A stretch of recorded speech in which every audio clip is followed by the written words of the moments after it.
Definir el paisaje ha constituido, a través de muchas disciplinas, una prueba de complejidad inherente al objeto.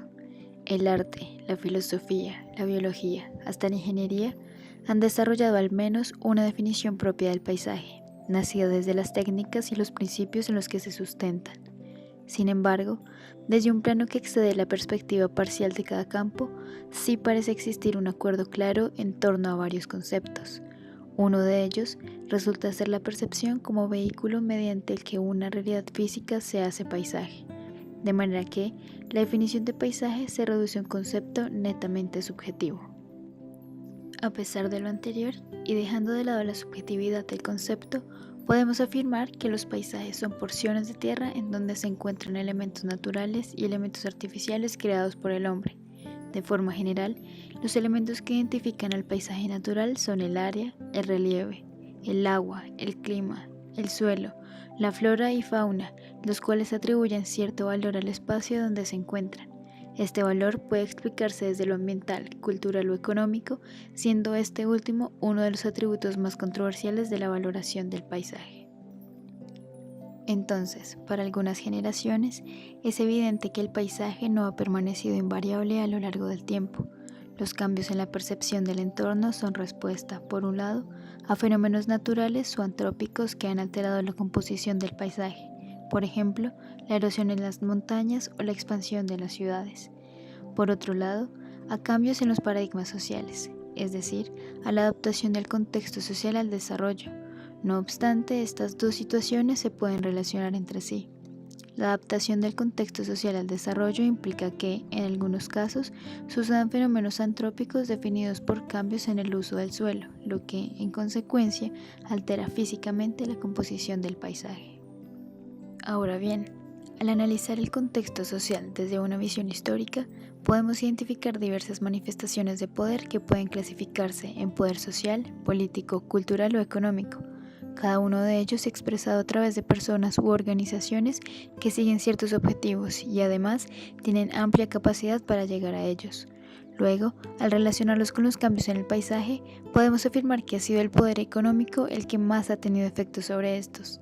Específicamente, los cambios motivados por el poder económico responden a las necesidades de la población, a la búsqueda de nuevas oportunidades de los individuos y a la adquisición de más poder. En primer lugar, las necesidades de la población equivalen a un amplio catálogo de peticiones al territorio, cuya respuesta favorable permite prácticamente la supervivencia de la especie humana. Dentro de este catálogo encontramos el alimento, el espacio o el hábitat, el aire, entre otros servicios que podemos llamar servicios ambientales. Para ejemplificar lo anterior, recurrimos a dos fuentes primarias. La primera de ellas se titula Los páramos circundantes de la sabana de Bogotá, escrita por Ernesto Gull, de la que podemos extraer el valor histórico de estos ecosistemas, ya sea por su valor paisajístico o por la importancia en la provisión de servicios como el agua. Pero llegó el momento cuando Bochica se conmovió con las súplicas del pueblo chibcha en apuros, y viniendo a ser un brillante arcoíris con una varilla de oro en la mano, le inclinó hacia la dirección de la puesta del sol, abriendo así las rocas para que las aguas pudieran salir hacia las tierras bajas, salvando así al pueblo de los chibchas. El páramo es un ecosistema altamente vulnerable que se ha visto amenazado por invasiones territoriales agrícolas, mineras, entre otras actividades humanas, lo que equivale a argumentar que, si el paisaje paramuno llega a experimentar algún cambio, la sociedad correrá el riesgo de no disponer de servicios elementales para la vida.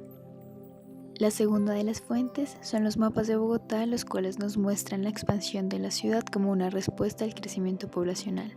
En términos generales, podemos darnos cuenta que el paisaje y los recursos naturales de la sabana de Bogotá han sido vulnerados, mientras que la población ha sido favorecida. En este caso, los cambios en el paisaje son un hecho inminente que debe estar contemplado en los planes de ordenamiento territorial. Así, en este primer momento, el poder económico se manifiesta a través de quienes quieren cambiar la actividad productiva del páramo, es decir, aquellos con suficiente poder económico como para eludir las barreras de conservación y quieren enriquecerse más, y a través de aquellos con menor poder económico que, históricamente, han sido obligados a asentarse en la periferia de las ciudades. En segundo lugar, La búsqueda de nuevas oportunidades está descrita, en nuestro contexto, por el desplazamiento al que son sometidas algunas personas, o a veces al que se someten a voluntad.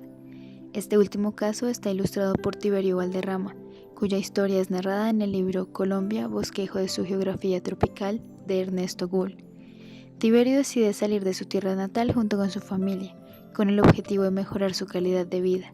En su travesía, descrita en el libro como un proceso de colonización, ve la obligación de llevar a cabo diversas actividades productivas que implican cambios en el uso del suelo en donde Tiberio decide radicarse. Así, muchos lugares que aún comprendían espacios boscosos pasaron a ser terrenos para la agricultura, la extracción de madera y la construcción. Finalmente, la ambición de quienes ya poseen gran poder económico resulta ser un factor sumamente relevante a la hora de estudiar cambios en el paisaje. Los beneficios económicos solo pueden ser obtenidos de actividades productivas y en el caso de los poderosos, dichas actividades se llevan a cabo a gran escala. Como ejemplo de esto, tomamos el caso de El Cerrejón, una mina de carbón a cielo abierto conocida por ser la mina más grande del mundo.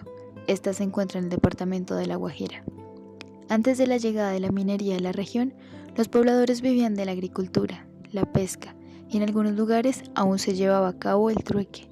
Luego de introducir la minería, la primera consecuencia fue que un gran número de personas tuvo que ser desplazado bajo la promesa de que su calidad de vida mejoraría, hecho que nunca pasó. Las demás consecuencias recayeron sobre el territorio: pérdida de vegetación y fauna, contaminación de fuentes hídricas, pérdida de productividad alimenticia, entre otras. Mientras todo esto sucedía, el poder económico de los propietarios de la firma, cuyos accionistas son extranjeros, se incrementaba cada vez más. Así, El Cerrejón termina siendo el más claro ejemplo de que el poder económico es relevante en el análisis de los cambios en el paisaje. En resumen, el paisaje está en constante cambio debido a factores humanos o naturales. Muchos cambios responden a las necesidades de la población que habita el territorio, cuyo poder económico es escaso, y otros responden a la ambición de quienes poseen el mayor poder económico y buscan incrementarlo cada vez más. De manera que, en este punto, vale la pena preguntarse por cuánto y cómo estamos valorando lo que a diario percibimos como paisaje.